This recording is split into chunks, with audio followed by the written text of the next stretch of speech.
and thereafter by supporting military aggression, to bring the proud people of Iran to their knees, at the behest of the United States of America, sought, by means of pressure, coercion, imposition, and manifest abuse, to reinstate against Iran the Security Council resolutions that had already been terminated.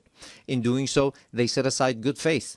They circumvented legal obligations. They sought to portray Iran's lawful remedial measures taken in response to the United States' withdrawal from the JCPOA and to Europe's breach and utter incapacity as a gross violation. They falsely presented themselves as parties of good standing to the agreement, and they disparaged Iran's sincere efforts as insufficient. All of this was in pursuit of nothing less than the destruction of the very JCPOA, which they themselves had once held as the foremost achievement of multilateral diplomacy.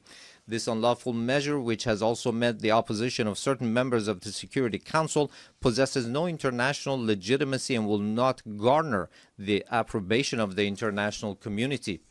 I hereby declare once more before this assembly that Iran has never sought and will never seek to build a nuclear bomb. We do not seek nuclear weapons. This is our belief based on the edict issued by the supreme leader and by religious authorities. Therefore, we never sought weapons of mass destruction, nor will we ever seek them. Whereas those who disturb the peace and stability in the region lies in Israel, but Iran is the one that is being punished for those actions. There is a poem that roughly says something to the effect that someone in one side of the world does something to disturb the peace and someone else is punished for those actions. Ladies and gentlemen, the Islamic Republic of Iran welcomes peace and stability. We believe that the future of our region and of the world must be built upon cooperation, trust, and shared development.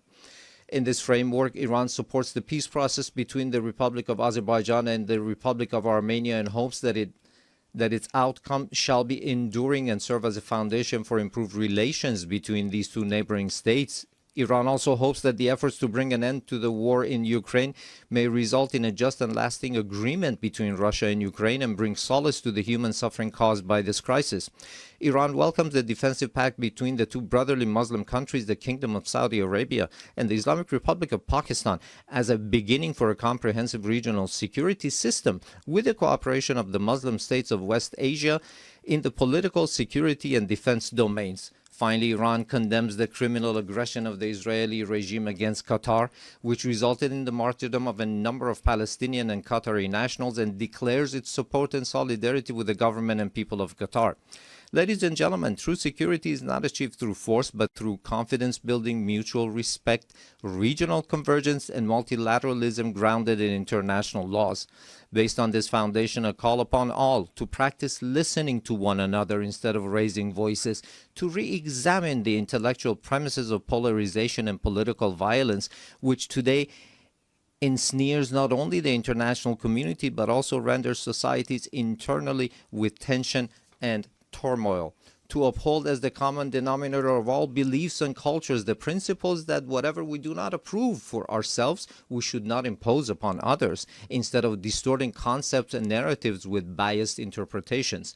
To restore and rehabilitate the credibility of international laws, institutions, and mechanisms, and to commit to the establishment of a regional system of security and cooperation in West Asia. Ladies and gentlemen, we Iranians have extended our power in the world not by producing and employing nuclear weapons, nor by the slaughter of hundreds of thousands in the 20th century, nor by genocide and the imposition of starvation upon the children in Gaza in the 21st century, and not even through the historic empires of Iran, but rather through a culture of human fellowship and the message of empathy of universal sages such as Rumi, Hafiz, Saadi, who 8 centuries ago declared, "Human beings are members of a whole, in creation of one essence and soul, If one member is inflicted with pain, other members uneasy will remain. If you have no sympathy for human pain, the name of human, you cannot pertain. Those criminals who bully by murdering children are not worthy of the name human being, and assuredly they shall never prove to be trustworthy partners. Relying upon its time-honored tradition of altruism and human fellowship, Iran is a steadfast partner and a trustworthy companion for all peace-seeking countries, a friendship and a partnership grounded not in fleeting expediency, but in dignity, trust, and a shared future. We, the upright people of Iran, by standing firm against lawless marauders, have surmounted with honor the injustices, discriminations, and double standards imposed upon us. And today, with an opportunity-oriented outlook, we have transformed this historic achievement of the Iranian people into a platform for a leap toward a hopeful future. Let us together with you turn threats into opportunities. I thank you.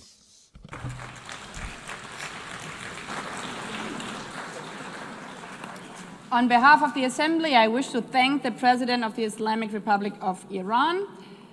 The Assembly will hear an address by His Excellency José Raúl Mulino Quintero, President of the Republic of Panama. I request protocol to escort His Excellency and invite him to address the Assembly.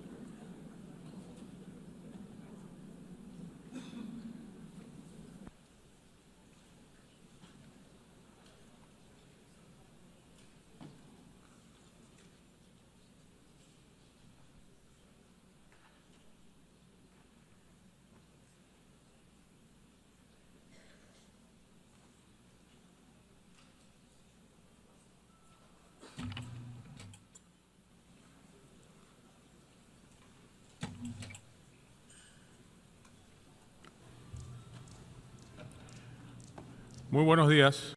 A very good morning, Madam President, distinguished heads of state and government, honorable delegates. On behalf of the Panamanian people, with profound respect and renewed hope, I appear before this honorable assembly on the 80th anniversary of this organization, which remains a beacon for peace, cooperation, and progress.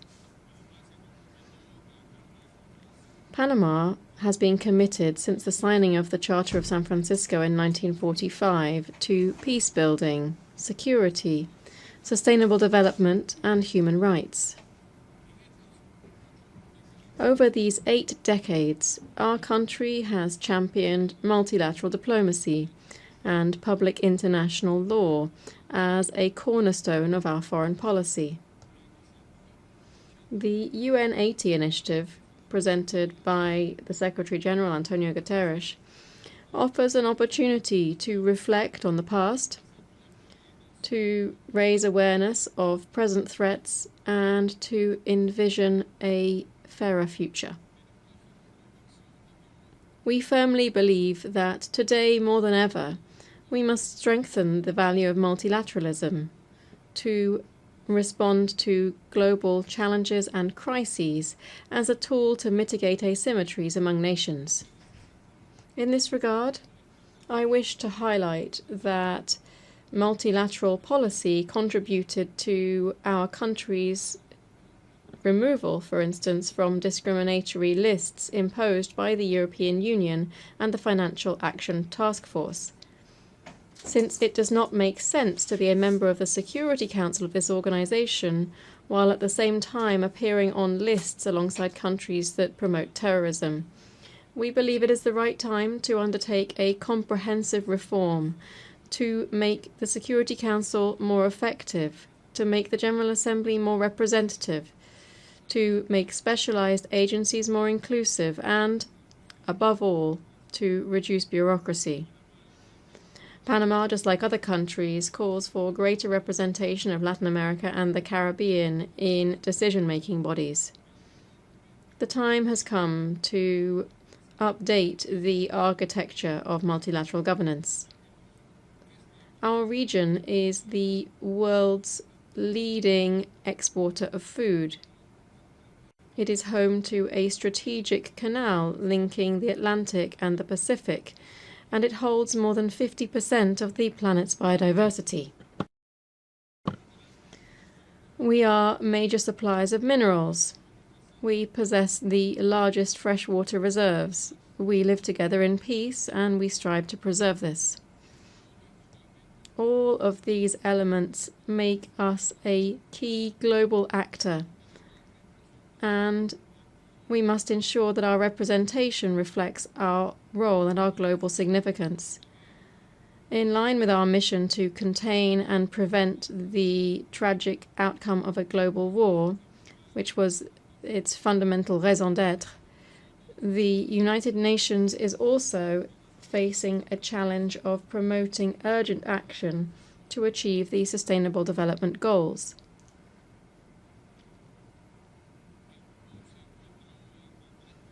Today, the world is facing a trifecta of devastating crises: climate change, pollution, and biodiversity loss, all against a backdrop of weakened cooperation.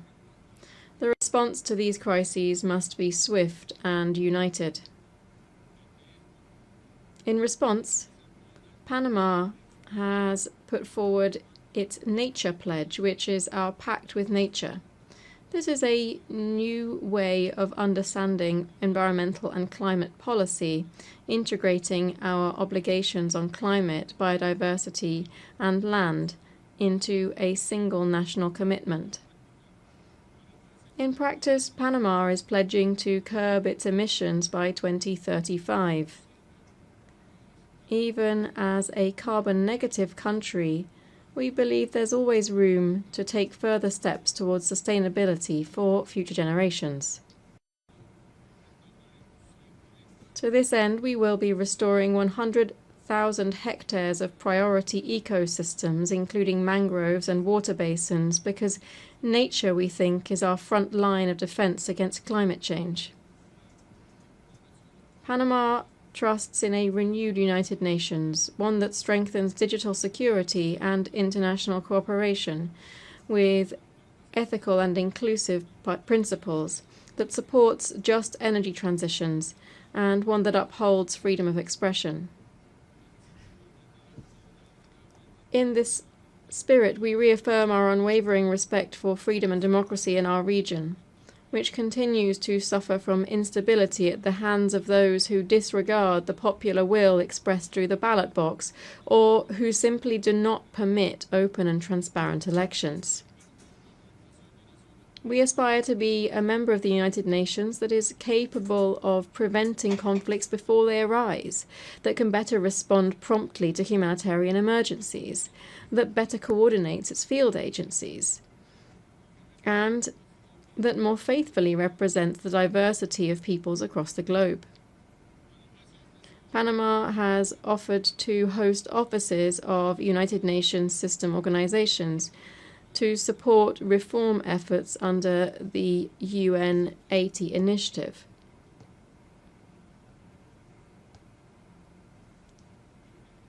I also wish today to express my solidarity with the Japanese people. This on the occasion of the 23rd anniversary of North Korea's admission of its abduction of at least 17 Japanese nationals. The world needs to know the truth so that these events are never repeated, and Japan deserves justice. Ladies and gentlemen, I cannot let this opportunity pass without highlighting that we have now completed a quarter century since our canal was transferred into Panamanian hands. As of the 31st of December 1999, the Republic of Panama took up the works and operations of the canal efficiently, safely, sustainably and neutrally, this in accordance with the Panama Canal Treaty, Torrijos Carta Treaty, and the Permanent Neutrality Treaty, which were both signed in 1977. Since then, we have administered the waterway in exemplary fashion, contributed to the country's economic development, and operated the canal for the benefit of international navigation. Over this period, Panama expanded the interoceanic route using our own resources to meet the demand of larger vessels. Now we are taking another step forward. We are supporting the Panama Canal Authority in the development of the Rio Indio Reservoir. This is an ambitious project to ensure water supply for our population and the canal, so that vessel traffic is not threatened by recurring droughts in our region. Our waterway serves more than 180 maritime routes and more than 140 nations, and approximately 4% of global trade passes through it. We are committed to ensuring efficiency in support of international logistics. Before this assembly, Panama once again reaffirms its serious and sustained commitment to the regime established under the treaty concerning permanent neutrality, to which the protocol of which numerous states have adhered to. Neutrality is the best formula to safeguard the security of our canal, a global public good. The Panama Canal is neutral, open to the world, and a facilitator of more integrated international trade. It is and shall remain Panamanian. Ladies and gentlemen, Panama, as you know, holds a non-permanent seat on the United Nations Security Council for the 2025-2026 term. This past August, we held the rotating presidency of the Security Council. We viewed this role as a responsibility to maintain a strong voice in favor of peace, sovereign equality of states, justice, international law, and respect for agreements among nations. We have also stressed the importance of maritime security as a priority during our participation in the Council. Panama's national identity is closely linked to maritime transport. Over the centuries, we have consolidated our role as a key actor in navigation and international trade. Piracy, arms and drugs trafficking, and illegal fishing all affect trade and the global maritime transport system. As a transit nation and a logistics hub in our continent, Panama proposes to strengthen cooperation among specialized agencies, including through a regional network to promote maritime security. This would operate under the umbrella of ocean governance and in accordance with international law. I wish to reiterate before this assembly the work that this organization needs to undertake to mitigate the effects of illegal migration driven by organizations that are either directly or indirectly linked to drugs trafficking. For years, millions of people have been passing through our Darien region, which is on our border with Colombia. And yet in just 1 year in office, we've reduced the flow of migrants heading north to zero. That crisis was resolved, thus meeting the promise to shut down illegal crossings through the Darien. The humanitarian and environmental consequences were extreme.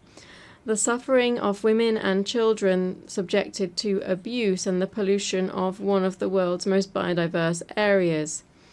These continue to cause pain to those of us who have had direct contact with the situation. Today we are seeing north-south migration on a much smaller scale, but which renews our commitment to the orderly transit of people so that they may return home. I must say that while the migratory crisis has been resolved, the causes of mass emigration remain unaddressed. The fact that our country has resolved this scourge doesn't mean that we should let up in our demands for concrete responses, such as in the case of the border between Haiti and the Dominican Republic, which is facing unchecked migration that also has an effect on the entire region. It's essential that we find clear solutions both for the Haitian crisis and, more generally, for effective control of migratory flows. We are currently suffering from the growth of another illegal activity, which is drug trafficking. Today, it poses a threat to human lives and a grave risk of instability throughout the entire region due to the different cartels operating there. Just to give you a quick idea, this year alone, Panama has seized nearly 150 tons of cocaine and other drugs. This is an historic and alarming figure, one which compels us to step up our efforts to seek greater cooperation and to galvanize resources in a struggle that must be a common cause among all nations of the world. Honorable members, next year, the Amphictyonic Congress of Panama, convened by the liberator Simón Bolívar, will celebrate its bicentenary. Its proposal was for an international system based on the sovereign equality of states, justice, law, and international cooperation to achieve the people's common goals. We hope that this commemoration will serve as a new starting point for international cooperation, one that respects and elevates the values of sovereignty, peace, and peaceful coexistence, values that must guide our work in this and other global fora. Honourable members, before this forum of global peace and international cooperation, I reiterate the faith of the Panamanian people in the United Nations system. At times of crisis, when the winds of unilateralism, polarization, and fragmentation are blowing, Panama will raise its voice in defense of multilateralism. Panama will remain an enthusiastic member of the United Nations, a defender of international law, and a tireless proponent of global peace. Because, as this year's theme reminds us, we are stronger together, and only together can we build a fairer and more humane future for all. Thank you very much.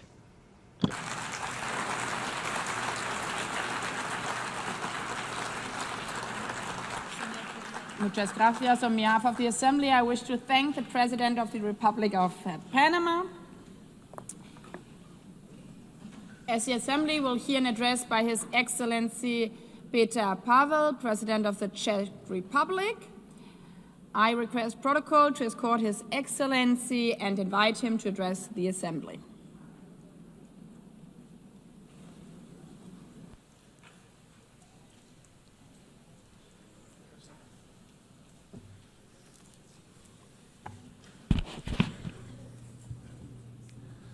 Madam President, Excellencies, ladies and gentlemen, I am humbled to speak here in front of you again.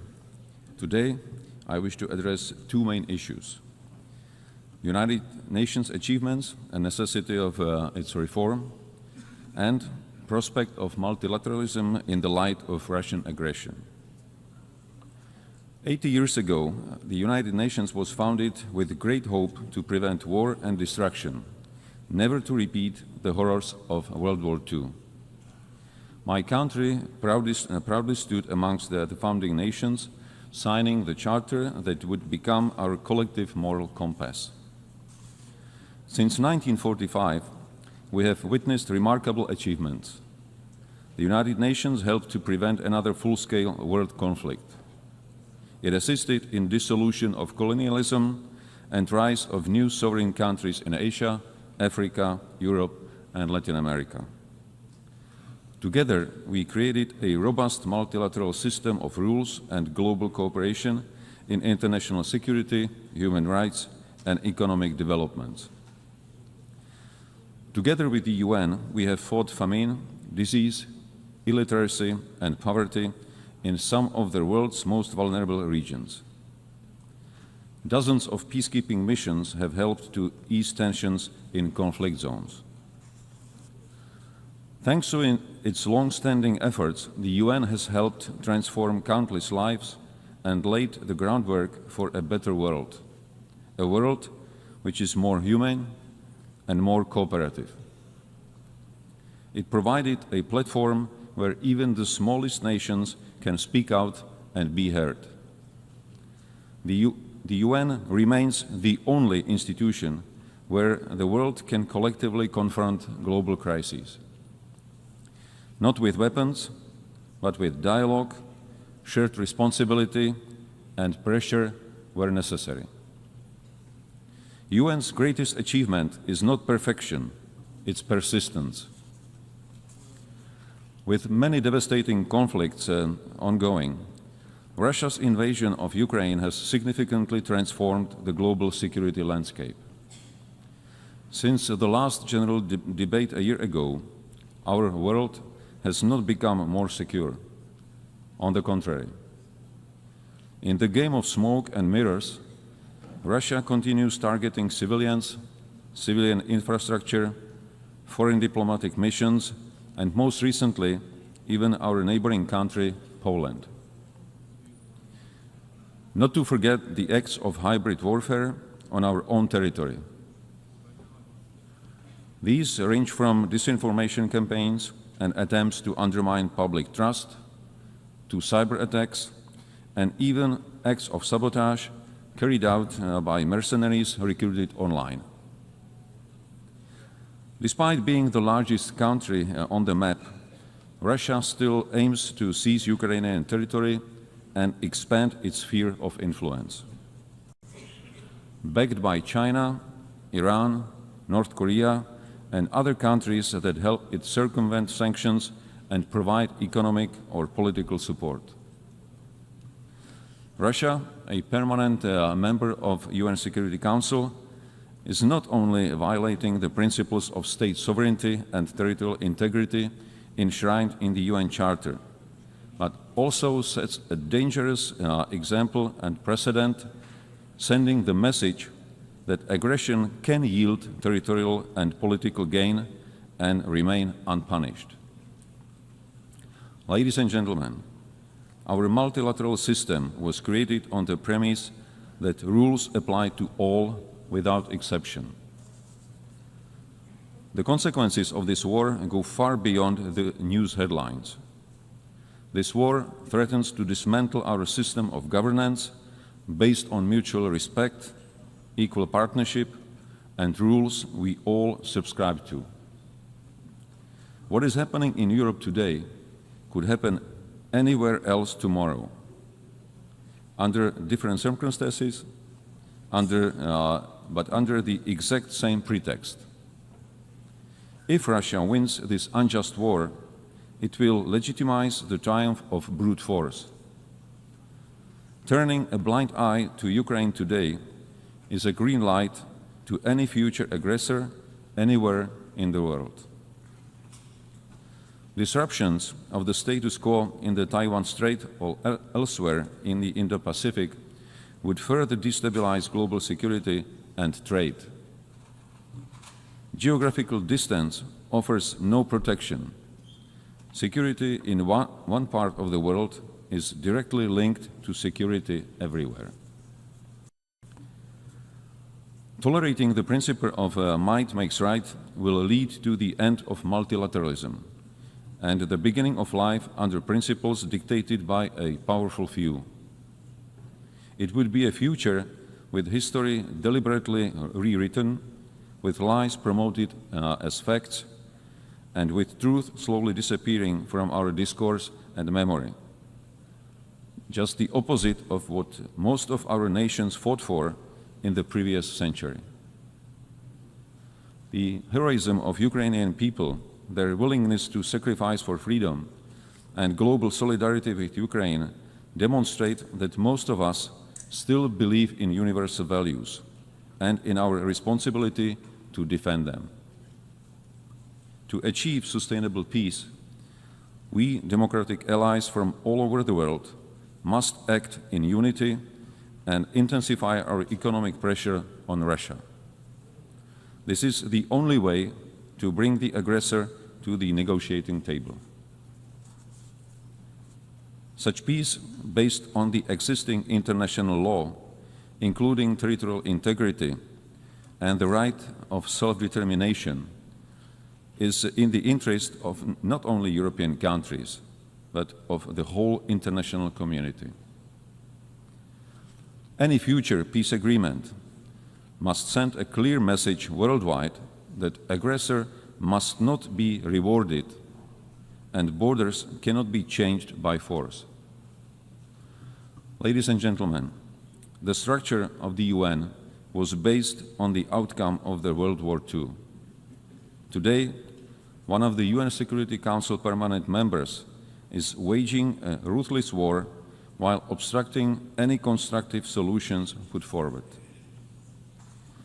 It is in light of these new geopolitical realities that we need a strong and effective UN system capable of responding to today's global challenges, from security threats and climate change to rapid evolution of new technologies. Otherwise, we risk sliding into a world that is more fragmented, more dangerous, and far less predictable. Czechia welcomes the UN 80 initiative and the commitments in the Pact for Future. Yet these ambitions stand in stark contrast with today's reality. In the light of Russian aggression against Ukraine, the UN Security Council is currently failing its purpose and mission. Therefore, we advocate for a comprehensive reform of the UN Security Council for greater effectiveness, inclusiveness, transparency, and accountability, with the aim to honor the principles of the UN Charter and to strengthen the voice of underrepresented regions. Freedom and human rights are not granted entitlements. They are hard-won principles that must be cherished and protected. Security Council membership should not be seen as a matter of prestige or privilege, but above all, a responsibility to defend global peace. That's why Czechia is seeking a non-permanent seat on the UN Security Council for the term 2032-33, with a clear commitment to uphold the rules-based international order. We cannot afford to have the UN paralyzed or blocked in its ability to respond to crises and challenges. Current urgent crises are already consuming too much of our attention and resources at the expense of other major, equally pressing issues. Madam President, ladies and gentlemen, as I mentioned in the beginning of my speech, the UN significantly improved the quality of life of billions, including through access to education, healthcare, and services. In this year's Sustainable Development Report, Czechia ranked 10th out of 167 countries. I am fortunate to be a citizen of a country which by global standards offers a secure and comfortable life. This doesn't mean that there are no challenges. Much work still lies ahead if we are to achieve the Sustainable Development Goals 2030, both at home and globally. After all, most of the challenges we are facing are global. No single nation is powerful enough to succeed alone. That is why we need more dialogue. That is why we need greater cooperation and collective action. And ultimately, that is why multilateralism must not only survive, it must thrive. Not only for us, but most importantly, for future generations. Thank you. On behalf of the Assembly, I wish to thank the President of the Czech Republic. The Assembly will hear an address by Her Excellency Karen Keller-Sutter, President of the Swiss Confederation. I request protocol to escort Her Excellency and invite her to address the Assembly.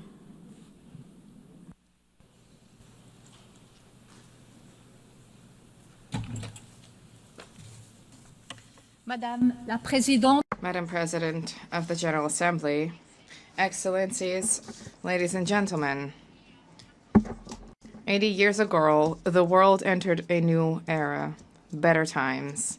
On the 27th of January, 1945, the Auschwitz concentration camp was liberated. On the 8th of May, 1945, the war in Europe ended, and on 25 June 1945, 50 states adopted the United Nations Charter in San Francisco.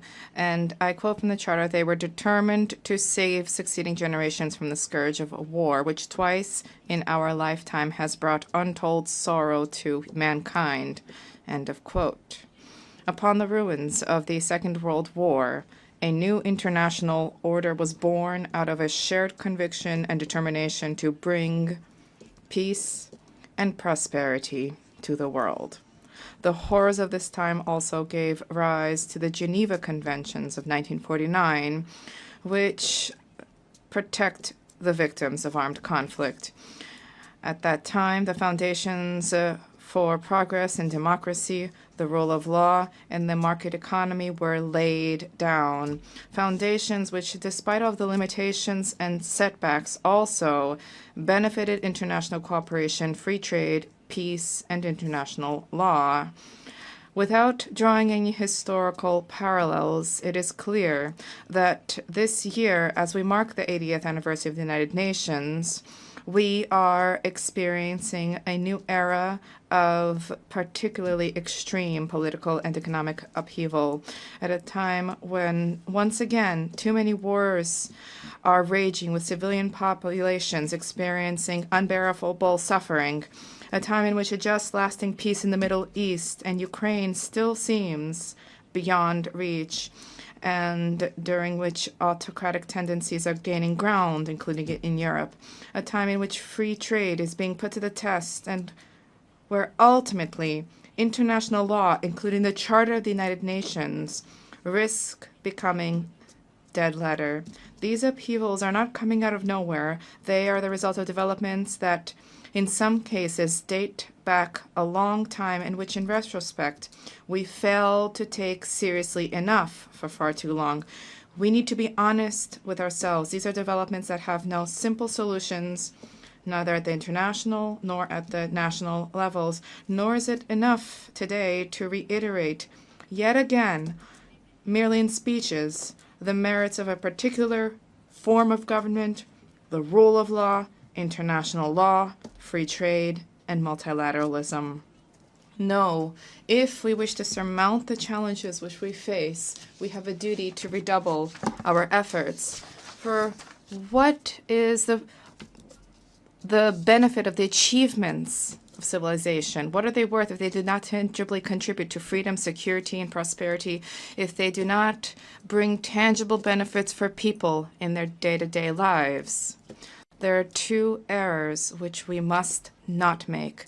Firstly, pointing the finger only at others. Secondly, leaving international organizations alone to work alone and acting as if they were completely detached from us.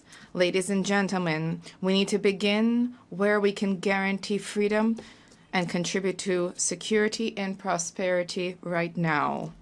And generally, this is at home, within our own countries.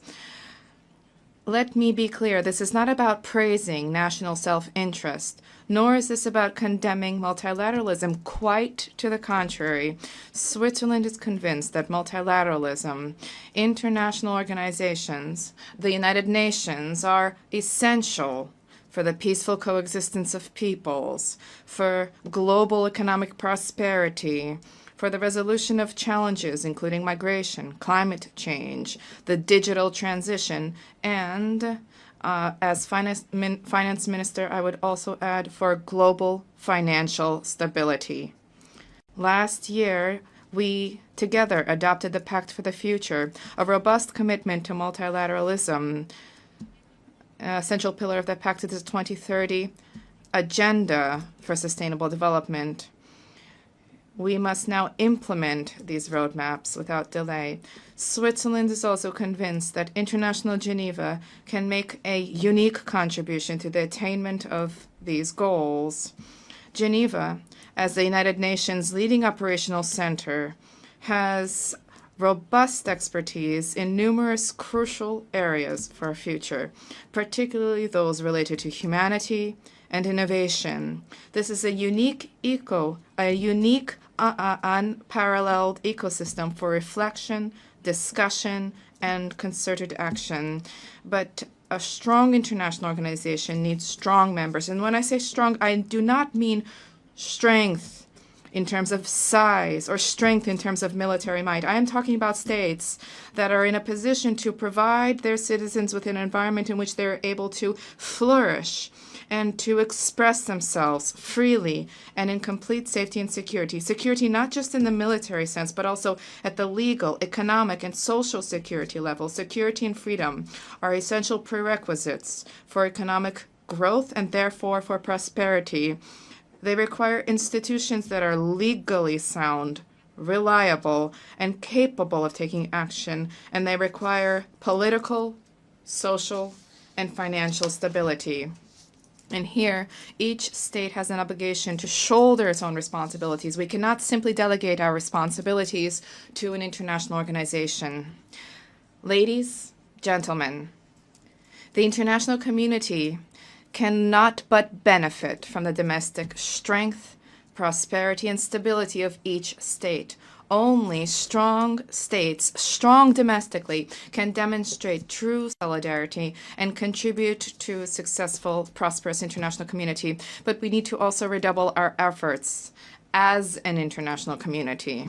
Today, more than ever before, the United Nations must also take a critical look at itself to consider whether it is still able to fulfill its role as the 50 states intended when they adopted the Charter in San Francisco on 25 June 1945.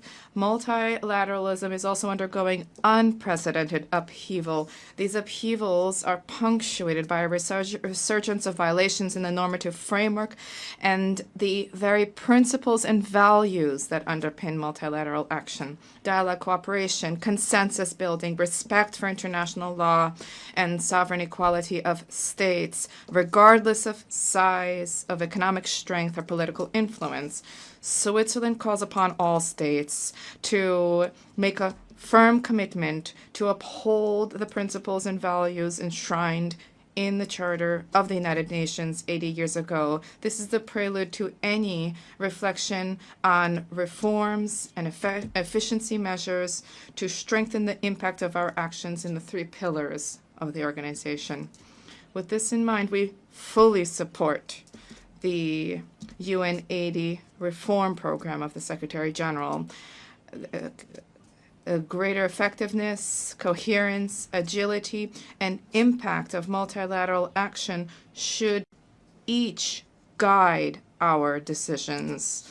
A structured, well-thought-through approach together for defining the UN of the future is vital.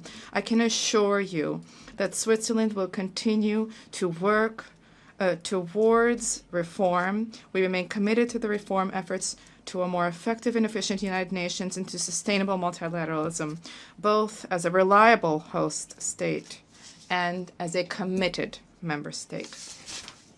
Excellencies, ladies and gentlemen, we are not in the same situation today as we were 80 years ago.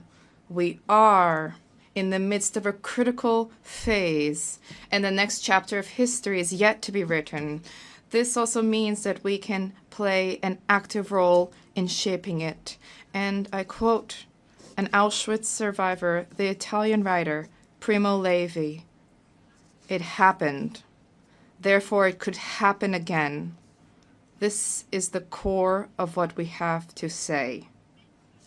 End of quote. But it doesn't have to happen again, and indeed it must not happen again. This is why the United Nations was created 80 years ago, and this is also why we are here today. It is up to us to ensure that this turning point in history, which is so often invoked, as was the case 80 years ago, for this to usher in a new era of better times. Let us guard against arrogance and complacency, and let us get to work at home, in our countries, and together at the United Nations. Thank you. Merci. I thank, on behalf of the Assembly, the President of the Swiss Confederation. The Assembly will hear now an address by His Excellency Edgars Rinkēvičs, President of the Republic of Latvia. I request protocol to escort His Excellency and invite him to address the Assembly.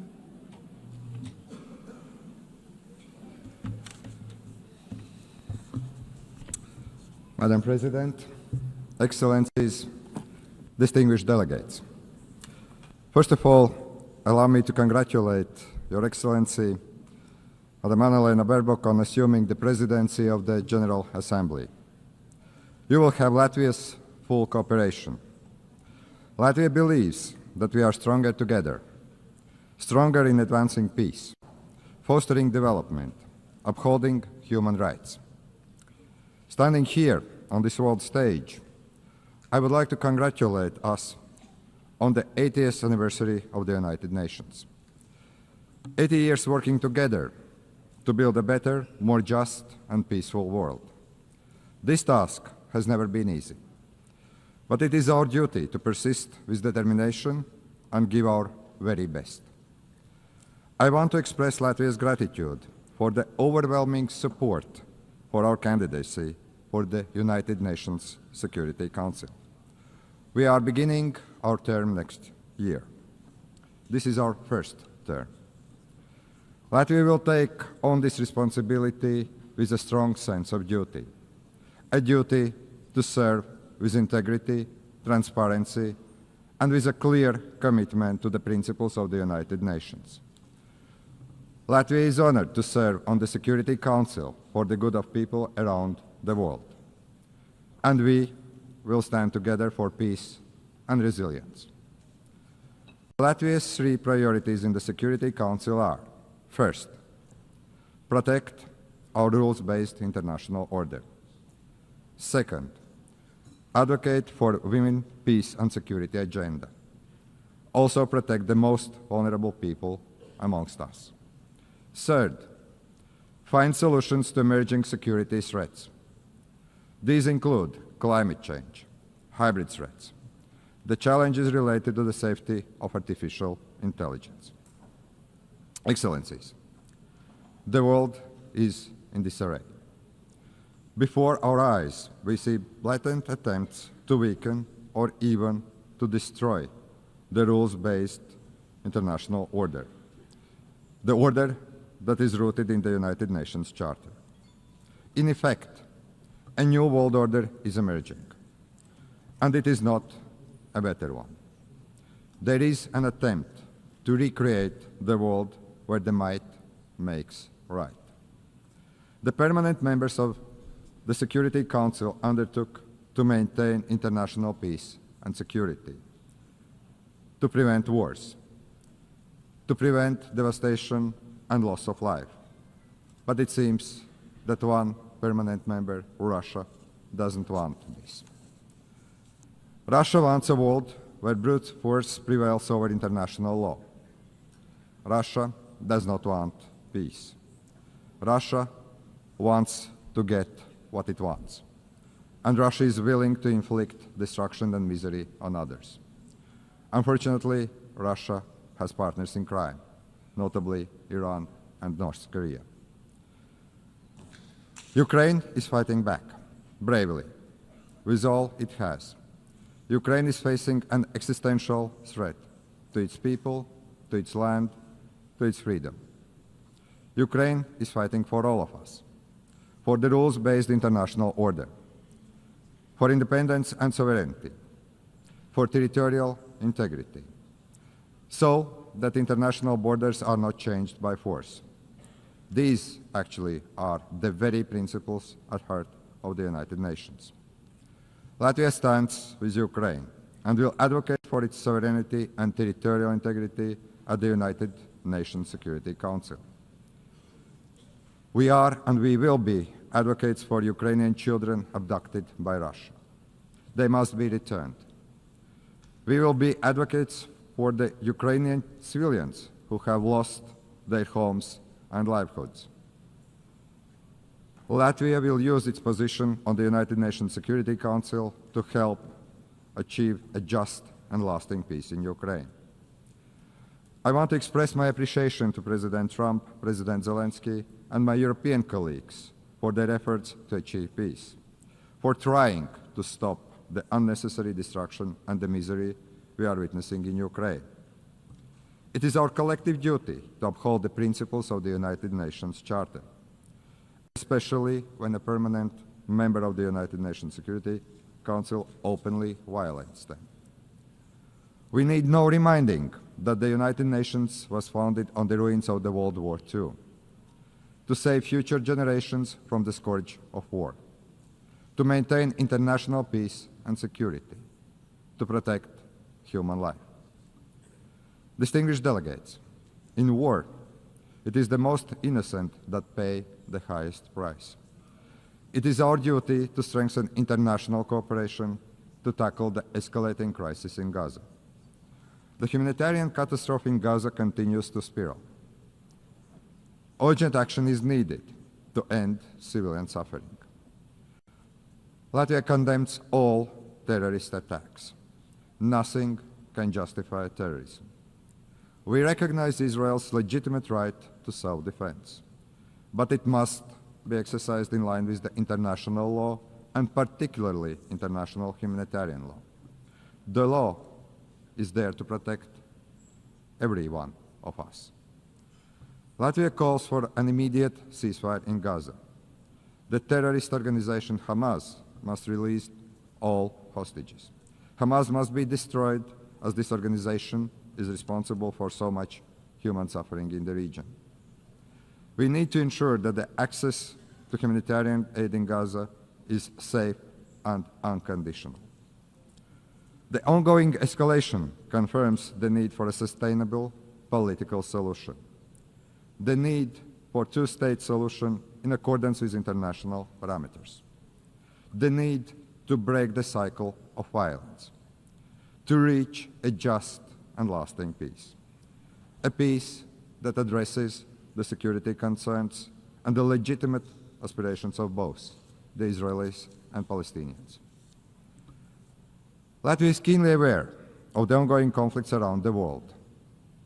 We must work together to resolve the dire humanitarian situation in Sudan and Democratic Republic of the Congo. We will not look on helplessly as crises unfold. As a member of the Security Council, we will call on the international community to take collective action and to facilitate humanitarian aid, to try to end unnecessary human suffering. Distinguished delegates, we must do everything in our power to protect the most vulnerable people, especially women and children. Women and girls suffer disproportionately in times of war. We, the global community, have a responsibility to protect the rights of women and girls, to empower them, to ensure their voices are heard in peace processes. The first deportation of Ukrainian children to Russia is beyond disturbing. We call on the United Nations to do more, do much more. We will do all we can to help bring these children home. Madam President, it is not only conventional warfare that threatens peace, security, and stability. Emerging threats like climate change, cyber attacks, hybrid attacks, and the misuse of the artificial intelligence are testing us on a daily basis. Our modern world is connected in ways that most of us can't imagine. Today, many countries are experiencing a growing wave of hybrid attacks, also Latvia. We have to deal with damage to undersea cables, GPS jamming, arson attacks, the Russian shadow fleets. Russia continues and actually invests in new provocations. Most recently, recklessly violating the airspace of Poland and Estonia. The intensity of Russia's drone attacks against Ukraine has created incidents in Latvia, Lithuania, Poland, Romania. This is the new reality. Russia bears full responsibility for these acts and also consequences. This kind of reckless behavior is a direct threat to international peace and security, and we must act to stop it before such acts spiral out of control. We must counter these threats by resilience and increased cooperation with our friends and allies. But hybrid warfare is evolving, as are emerging and disruptive technologies. The challenge is to maximize the benefits these technologies can bring, while remaining vigilant of the potential risk they pose. We share the United Nations view that we need to develop artificial intelligence responsibly, but we should not halt the progress. Artificial intelligence can promote economic growth, drive scientific progress and innovation, even improve healthcare and make education more accessible. Artificial intelligence is already part of our daily lives. We must acknowledge this reality and work to make it safer and more beneficial for the people. The governments should not take years to create regulations. We should act swiftly and do it right. As a responsible United Nations member, a future UN Security Council member, Latvia is ready to work with our partners to address these issues. Ladies and gentlemen, the United Nations has stood the test of time for 80 years. It is the primary architect of international law and protector of rules-based international order. The United Nations is not perfect, but it is the best we have, the only truly global organization. As one of UN Secretary Generals, Dag Hammarskjöld, famously said, the United Nations was not created in order to bring us to heaven, but in order to save us from the hell. But after 80 years, it is time to adjust to new realities. The United Nations must evolve to remain relevant, to be effective and fit for the challenges ahead. That's why we support the UN 80 initiative by the Secretary General. Let us work together for peace and resilience. Let us protect the rules-based international order and the United Nations Charter, because we all are better together. Thank you very much. On behalf of the Assembly, I wish to thank the President of the Republic of Latvia. The Assembly will hear an address by His Excellency William Samoei Ruto, President of the Republic of Kenya and Commander-in-Chief of the Defense Forces. I request protocol to escort His Excellency and invite him to address the Assembly.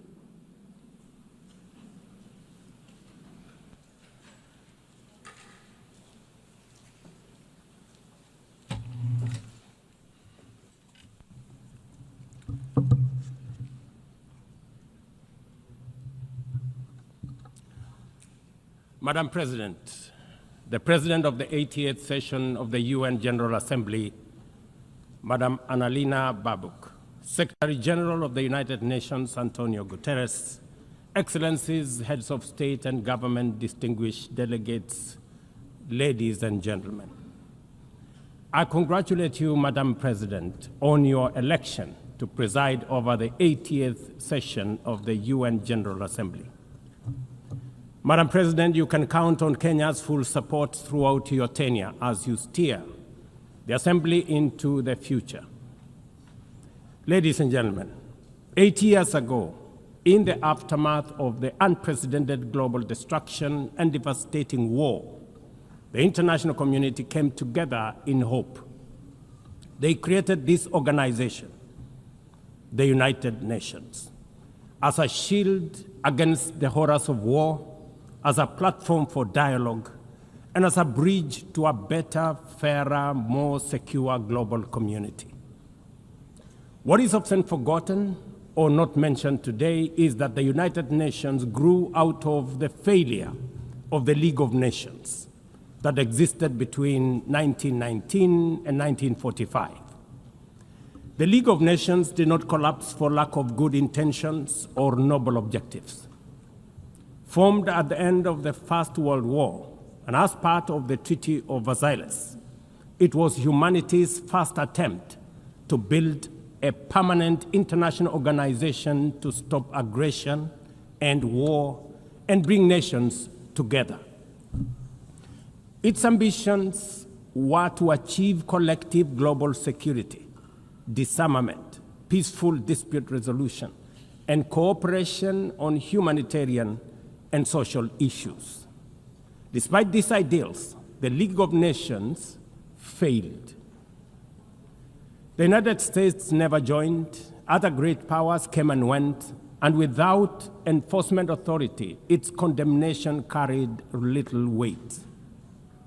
When Japan invaded Manchuria, when Italy marched into Ethiopia, and when Hitler openly defied its rules, the League stood by, helpless and powerless.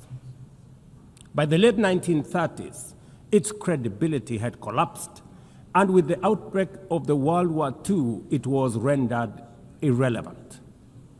Madam President, this history is both a lesson and a warning. Institutions rarely fail because they lack vision or ideals. More often, they drift into irrelevance when they do not adapt, when they hesitate to act, and when they lose legitimacy. To remain relevant, institutions must be reimagined, must be reformed, renewed, and aligned with emerging realities. 8 decades ago, the founders of the UN sought to correct the failures of the League of Nations by creating a stronger, more inclusive organization anchored in the principles of, and I quote, "We the people of the United Nations, determined to save succeeding generations from the scourge of war," end of quote. Today, we are gathered for the UN at 80. The question is unavoidable. Is the United Nations relevant to the demands of our time? Can it continue to serve humanity in the face of current realities? Or has it become a relic of a bygone era? Madam President, Excellencies, we meet against a grim global backdrop. Conflict rages in Eastern Europe, the Middle East, the Sahel, the Horn of Africa, and beyond. Climate disasters grow fiercer by the day. Inequality deepens, pandemics loom, and technological disruptions outpaces governance. Instead of trust, mistrust is spreading. Instead of solidarity, fragmentation is taking root. In place of hope, anxiety fills our global community. We are living, to borrow from the words of the founders of this institution, not in larger freedom, but in growing uncertainty. At this moment of turbulence, when we most need a strong United Nations, the organization faces its deepest crisis in credibility and capacity. Funding cuts have paralyzed its operations. Bureaucracy has slowed its response. The Security Council remains frozen in the post-war structures of 1945, unable to act inclusively, with fairness, and with speed. Ladies and gentlemen, I can, however, state with absolute conviction that the United Nations has been one of humanity's greatest achievements. For 8 decades, it has held back the specter of global war, calmed conflicts from Cambodia to Liberia, and stood guard in some of the world's most dangerous places through the courage of its peacemakers and peacekeepers. Few institutions in humanity's history can claim such a legacy. The United Nations has stood at the front lines of humanitarian crisis, from famine relief in the Horn of Africa to emergency shelter for millions of Syrian and Ukrainian refugees. It was at the forefront in the eradication of smallpox, coordinated global responses to HIV and AIDS, Ebola, and COVID-19, and continues to champion universal vaccination. Its agencies have advanced women's rights, protected children, safeguarded refugees, and set global norms on everything from disarmament to climate action. The UN Sustainable Development Goals remain a shared blueprint for human progress. These are achievements no nation could have achieved alone, however rich, however great, or however powerful. And yet, every institution, no matter how noble its origins or impactful its legacy, must adapt to changing times or slide into irrelevance. Today, the United Nations stands at a crossroads of renewal on one hand or decay on another. Put differently, after 80 years, the rhymes of time are calling on us to reimagine the original promise that inspired the founding of the United Nations, and that is the quest for global peace, development, and human rights. But this call must now be answered in a global context that is profoundly different from the post-war era in which the UN was conceived then. We would be denying the cold, hard truth if we say that the United Nations is delivering as it should. On peace and security, its voice is too often drowned by the rivalries of great powers, while some nations simply ignore its resolutions and do as they please. Too often, the UN's blue helmet, once a symbol of moral authority, no longer commands the same respect. From the conflicts in Gaza to Ukraine, to the crisis in Sudan, DRC Congo, Somalia, and the Sahel, we see actors proceed undeterred by the United Nations calls. Excellencies, ladies and gentlemen, Kenya speaks from the experience of a nation deeply invested in multilateralism.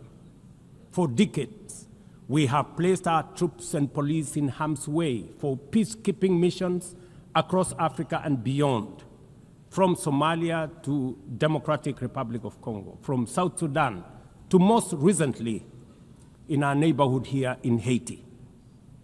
Over the past 15 months, we are proud to have led the multinational security support mission in Haiti, not because it has been easy, but because solidarity is the essence of the United Nations.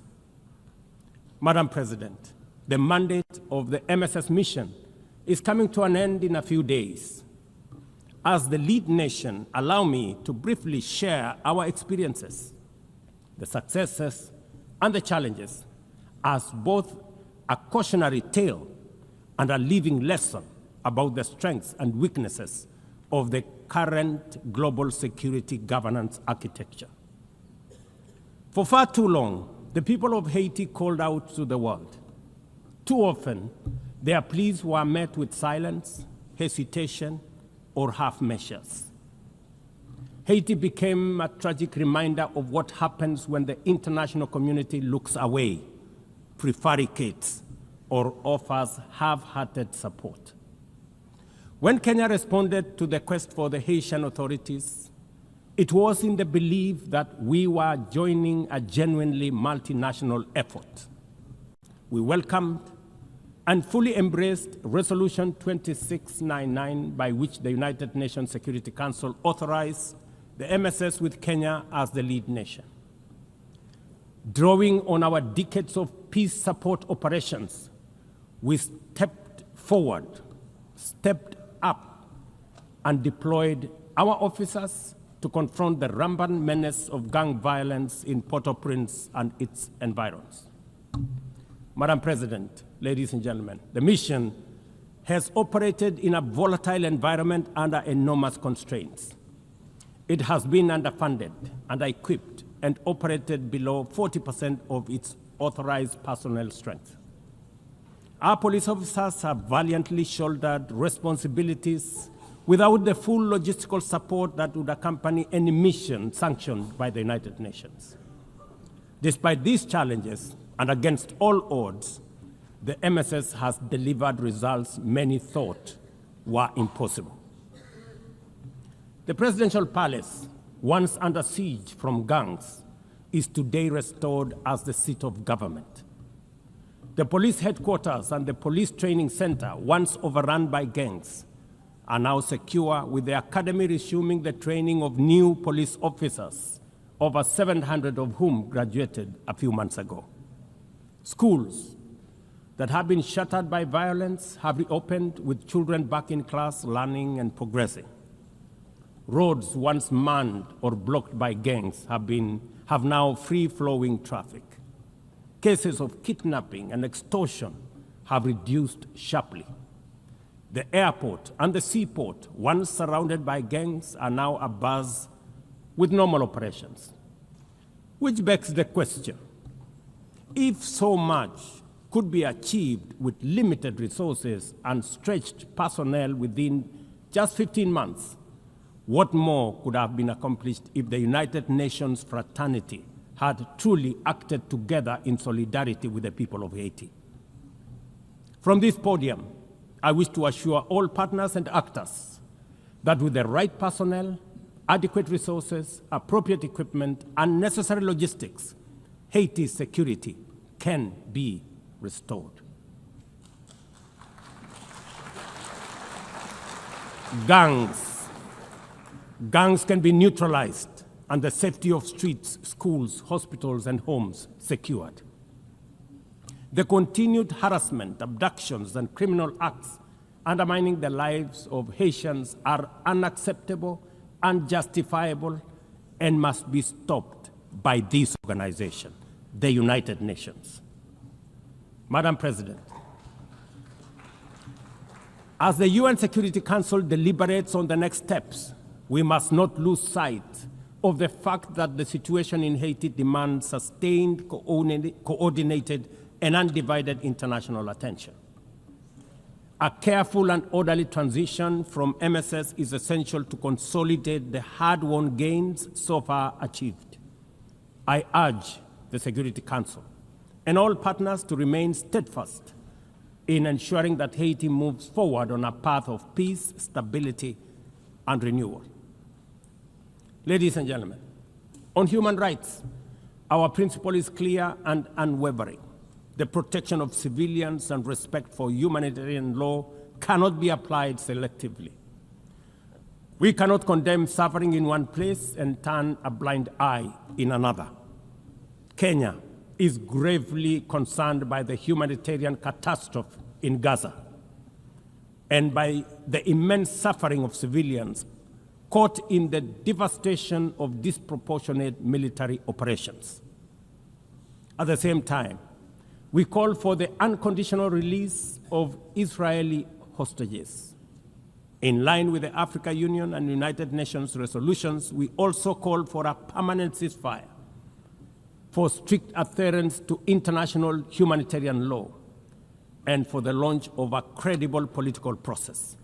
Only through such a process can the vision of a two-state solution be realized, where Israel and Palestine live side by side in peace, security, and stability.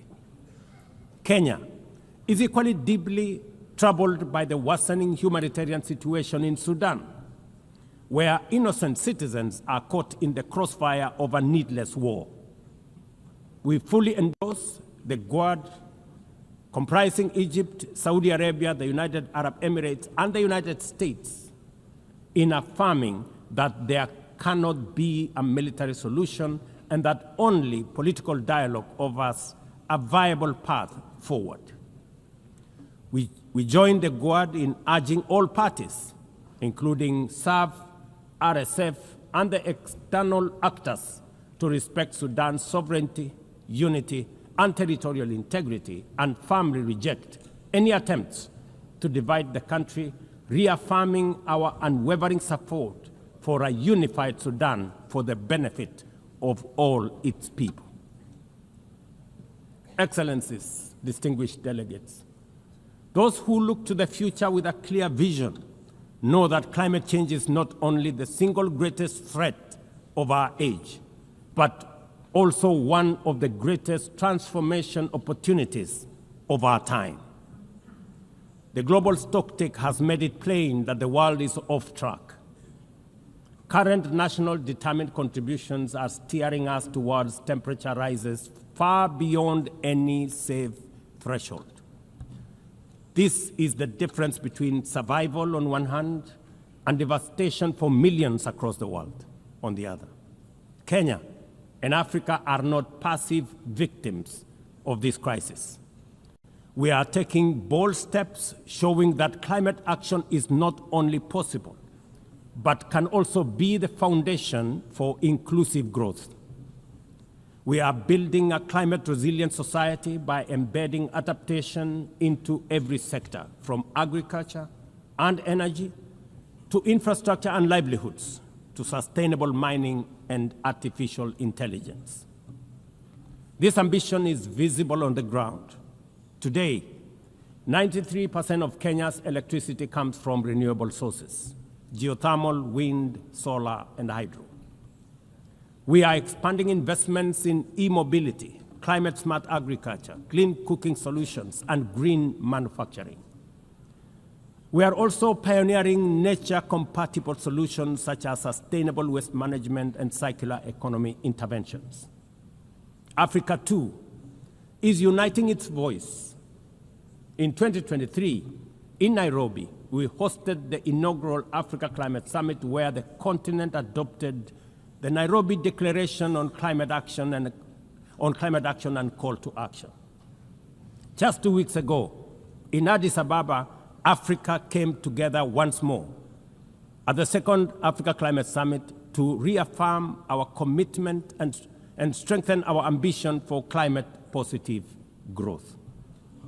We declared Africa not just as a victim of the crisis, but as a source of solutions, with climate action driving economic growth, transformation, and job creation for our communities.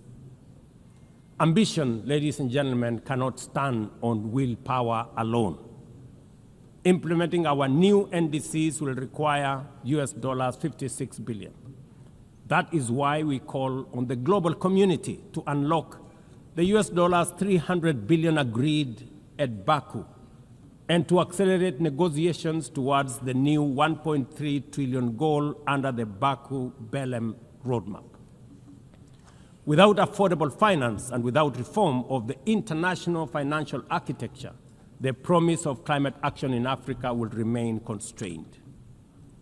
Madam President, in the aftermath of World War II, the Bretton Woods institutions were created to stabilize the global economy and rebuild war-torn Europe.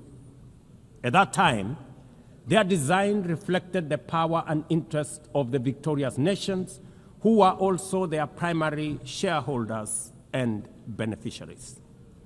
The IMF was tasked with upholding the gold standard exchange rate system, while the World Bank was established to finance Europe's reconstruction. Both have since evolved into development finance institutions, but their structures, decision-making, and governance remains dominated by wealthy nations. Today, the global context is vastly different.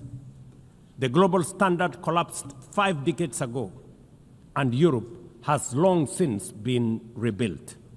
Yet, the governance of these institutions has not kept pace with needs of a multipolar world, especially the needs of poor and developing nations. The mismatch between shareholders and stakeholders has become starkly visible.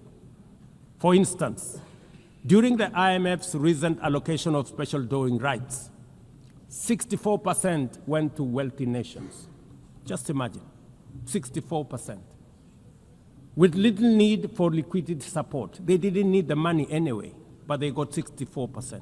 While the poorer countries received just 2.4%. What a disconnect. The imbalance highlights how the very institutions meant to safeguard global finance stability often perpetuate inequality and instability.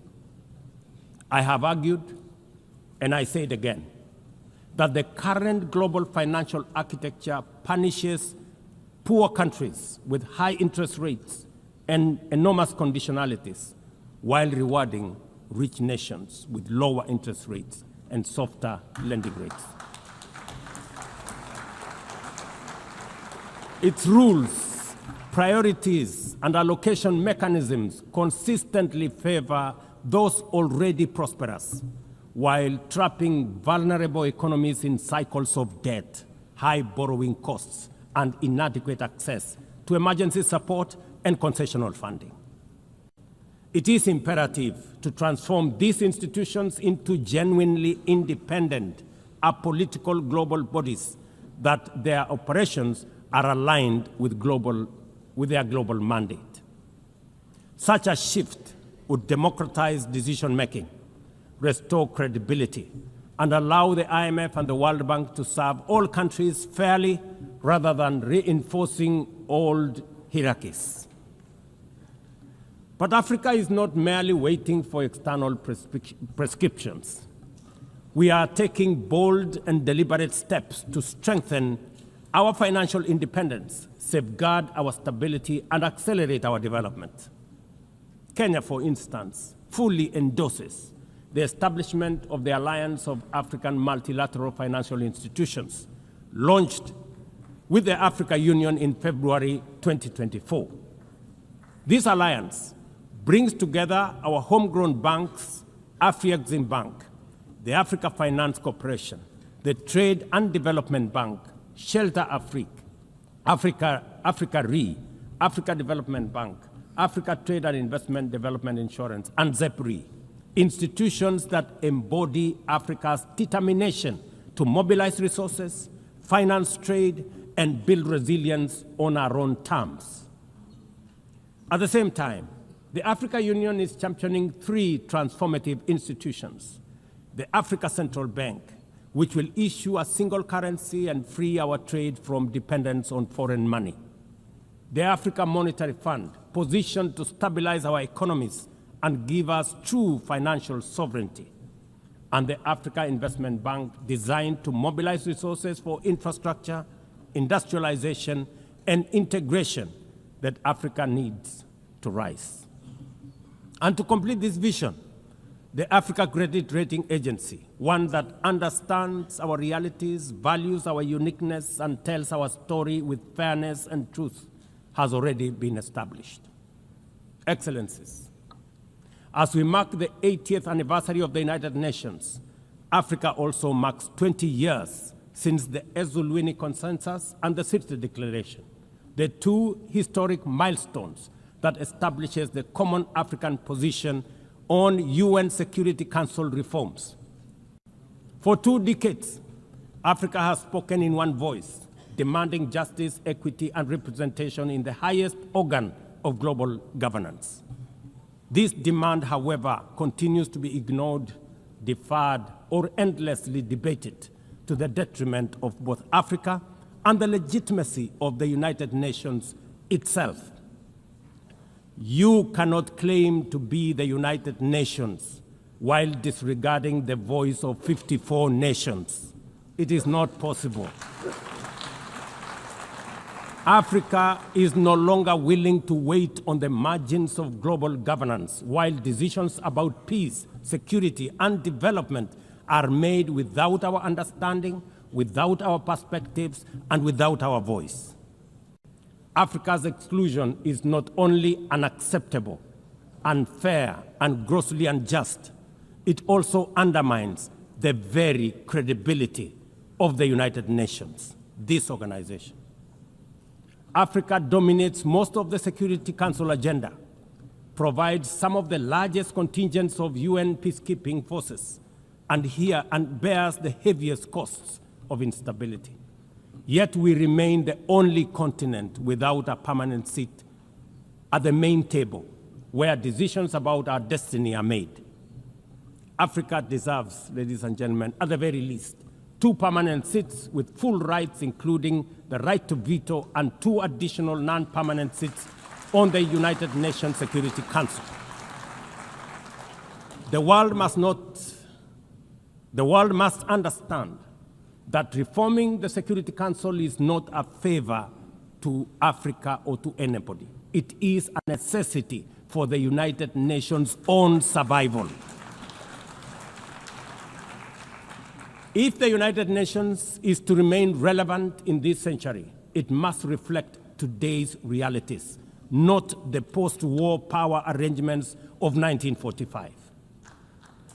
Madam President, despite the stated and evident weaknesses of the United Nations, it still remains humanity's best chance at global solidarity. No other institution has the universal legitimacy or convening power of the UN. From coordinating humanitarian relief in times of war and disaster, to mobilizing the global response to COVID-19, to driving consensus on climate change through the Paris Agreement, the UN has consistently shown that the world can achieve together what no nation can accomplish on its own, however mighty or great or powerful. As Dag Hammarskjöld, the UN's Second Secretary General, once observed, and I quote, "The United Nations was not created to take humanity to heaven, but to save it from hell." End of quote. That mission is as urgent today as it was 8 decades ago. At a time when conflicts are multiplying, when climate change threatens every economy, and when inequality is widening, the need for a functioning, credible, effective, and a multilateral system has never been greater. It is through the UN that nations have pooled resources to vaccinate billions of children, to protect refugees from through the work of the UNHCR, and to keep the peace in more than 70 missions across the world. Without the UN, these achievements, modest though they may sometimes seem, would not have been possible. That is why we must resist the temptation to give up on the UN or abandon it. We must make it fit for purpose, reform its structures, strengthen its mandate, and ensure its decisions reflect today's realities rather than the geopolitical map of a bygone era.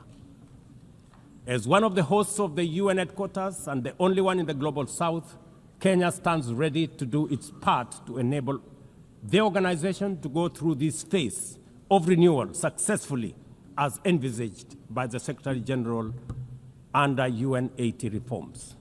In conclusion, Madam President, ladies and gentlemen, the 80th anniversary of the United Nations must be more than a commemoration. It must be a turning point for the organization.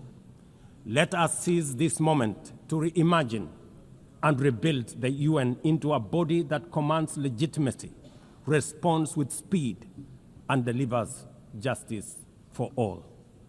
I thank you, and God bless you. On behalf of the Assembly, I wish to thank the President of the Republic of Kenya and Commander-in-Chief of the Defense Forces. The Assembly will now hear an address by His Excellency Santiago Peña Palacios, President of the Republic of Paraguay. I request protocol to escort His Excellency and invite him to address the Assembly.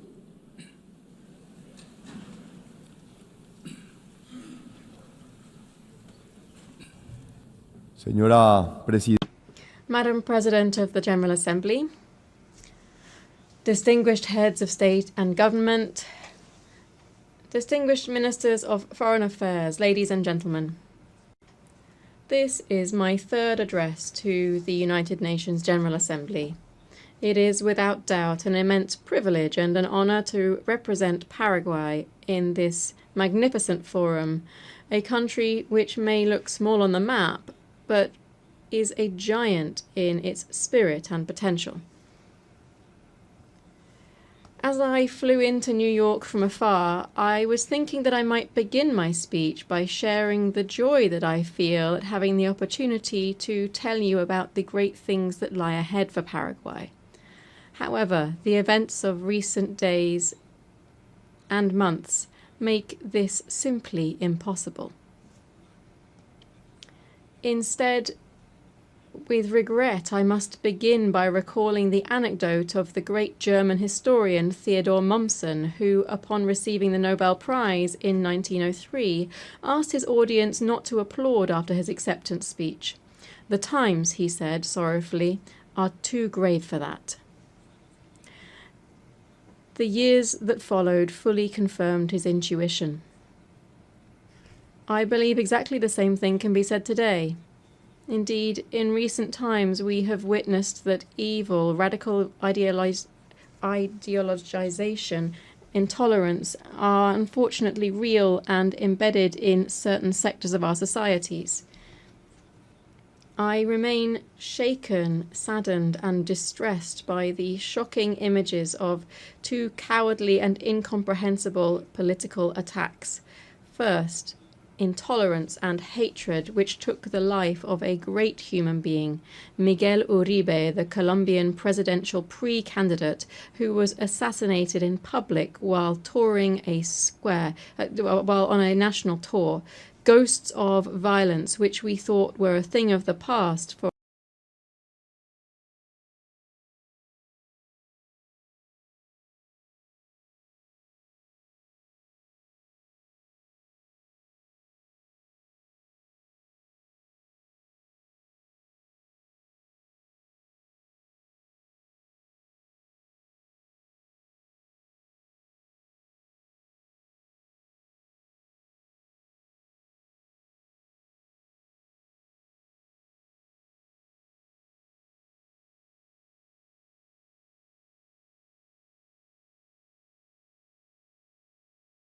our